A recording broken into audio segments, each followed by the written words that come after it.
A Summary of the Red-Headed League by Sir Arthur Conan Doyle. Chapter 1. One day, Dr. Watson visited his friend Sherlock Holmes at his home in London. When he arrived, Sherlock Holmes was talking to a man in his living room. The man's name was Mr. Jabez Wilson. Mr. Wilson knew that Holmes was a famous detective who could solve crimes, and he wanted him to solve a mystery. While Mr. Wilson was talking, Holmes looked at him carefully. He looked at Mr. Wilson's face, his hands, and his clothes. He worked out that Mr. Wilson used to be a labourer, that he visited China in the past, and that he did a lot of writing. When Sherlock Holmes told Mr. Wilson this information, he was very surprised, because everything Sherlock Holmes said was true. Mr. Wilson decided that Holmes must be a wonderful detective. Mr. Wilson started telling Holmes his story. He had a small shop in London where he worked with his assistant, Vincent Spaulding. Not many people visited Mr. Wilson's shop, and he wasn't a rich man. One day, Mr. Spaulding showed him an advert in the newspaper for a job with the Red-Headed League. The Red-Headed League found jobs for men with red hair.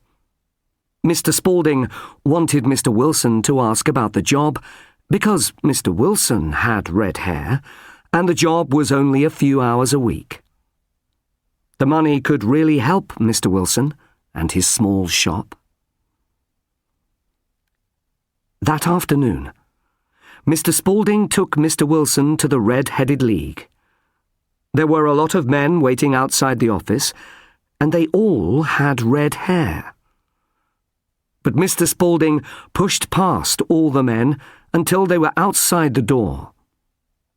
They went inside and met the manager, Mr. Duncan Ross, who told them about the job. The person who got the job would have to come to the office every day between 10 and 2 o'clock. He wouldn't be able to leave the office during this time. While he was in the office, he would have to copy all the information from a large encyclopedia into a book. The pay was £4 a week. This was a lot of money. Mr. Ross told Mr. Wilson that if he could start work the next day, he could have the job. Mr. Wilson was very surprised, but quickly said yes. Chapter 2. The next day, Mr. Wilson bought a pen, some ink, and some paper, and went to the Red-Headed League. He thought about the job. Could it be real? It seemed foolish to copy an encyclopedia. But, to his surprise, when he arrived at the office, Mr. Ross was waiting for him. So, Mr. Wilson sat at the table and started work. He copied information from the encyclopedia into a book until 2 o'clock. Then he went home. Mr. Wilson went to the office every day, and at the end of the week, he received his pay of £4. The work was easy, and he was very content. This continued for 8 weeks. One day, he went to the office, but it was locked. There was a letter on the door that said, "The Red-Headed League has closed." Mr. Wilson didn't know what to do. He asked the landlord why the office was closed, but the landlord said that he didn't know. He said that he didn't know Mr. Ross or the Red-Headed League. It was a mystery, and Mr. Wilson wanted Sherlock Holmes to solve it. Holmes asked Mr. Wilson some questions about his assistant, Mr. Spaulding. After Mr. Wilson left, Holmes asked Dr. Watson to go to a violin concert with him that evening. On the way, they could go past Mr. Wilson's shop. When they arrived, Holmes walked up to the shop and hit the ground with his walking stick 3 or 4 times. Dr. Watson thought this was very unusual. Then Holmes knocked on the shop door. A young man answered, and Holmes asked him how to get to the concert. "Did you knock on the door so that you could see the young man who works for Mr. Wilson?" asked Dr. Watson. "No. I didn't want to see the man. I wanted to see the knees of his trousers," replied Holmes. Dr. Watson thought that was a very unusual answer. He didn't understand. But Holmes didn't explain. He was looking carefully at the different houses and shops behind Mr. Wilson's shop. There was a newspaper shop, a bank, and a restaurant. Then it was time to go to the concert, so the 2 men left. Chapter 3.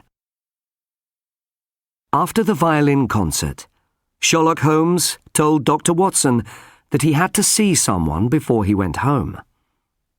"There is going to be a crime tonight, Watson," explained Holmes, "and it might be dangerous.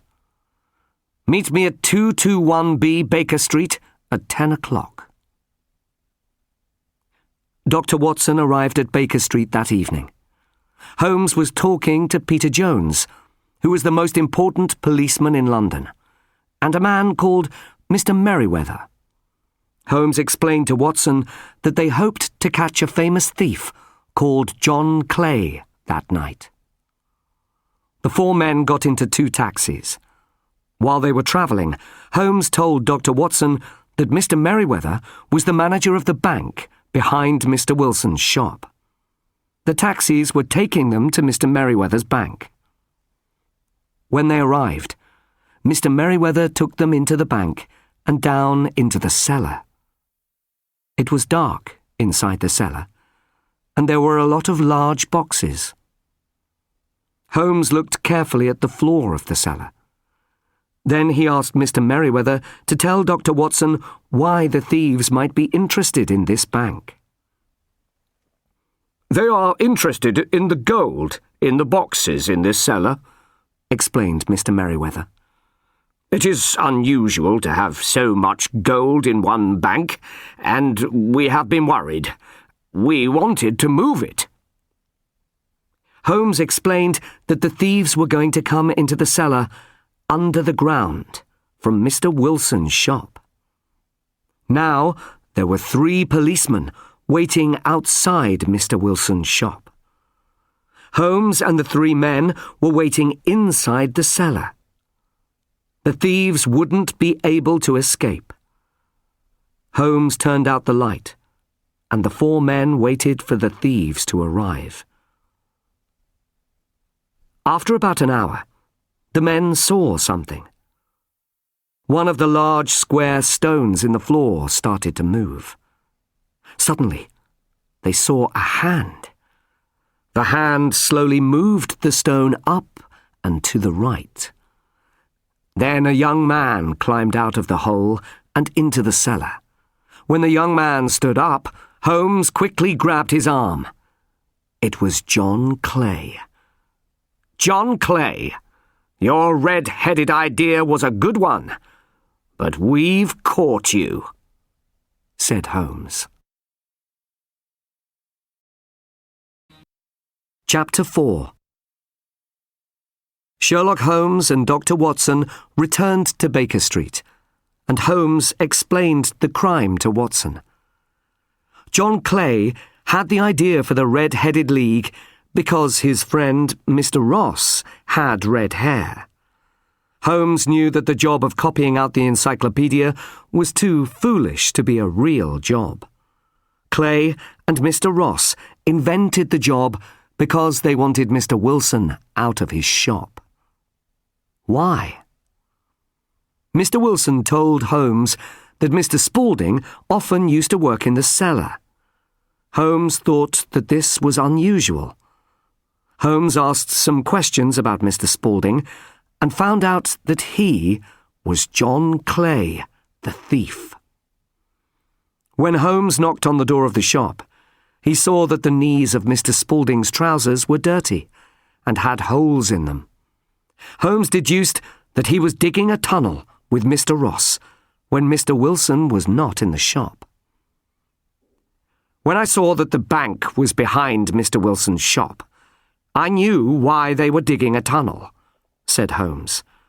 They wanted to take the gold from the bank. How did you know that they wanted to take the gold on Saturday night? Asked Watson. When they closed the Red-Headed League, I knew the tunnel was finished. If they took the gold from the bank on Saturday, they would have a day and a half to escape before the bank opened on Monday, replied Holmes. Well done, Holmes, said Watson.